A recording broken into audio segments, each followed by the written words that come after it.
Sir, আমাদের একটা কথা ছিল। বলে ফেল খানকির ছেলে। খেচার প্রতিযোগিতার নোটিশটা স্যার দেখলাম।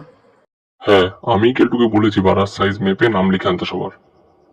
কিন্তু স্যার, কেলটু খান খিচ্ছিল আমাদের নামটা ওখানে জোর করে নিয়েছে। আমরা খিচতে চাই না স্যার। কেন, তোদের কি ধন করা হয় না? না না স্যার, আমাদের খিচতে একদম ভালো লাগে না। হ্যাঁ, সত্যি চুদি। সারা ঘরে মিয়া খালিফা সানি লিওনের পোস্টার লাগিয়ে হ্যান্ডেল মারিস, আর এদিকে বলছিস ভালো লাগে না। গুদির ব্যাটটা আর লিস্টে যদি আমি তোদের নাম না দেখতে পাই খানকির ছেলে, বাড়ায় দড়ি বেঁধে হোস্টেলের বাইরে ঝুলিয়ে দেবো। আর কেলটু খানকির ছেলেকে আমার ঘরে পাঠিয়ে দিত।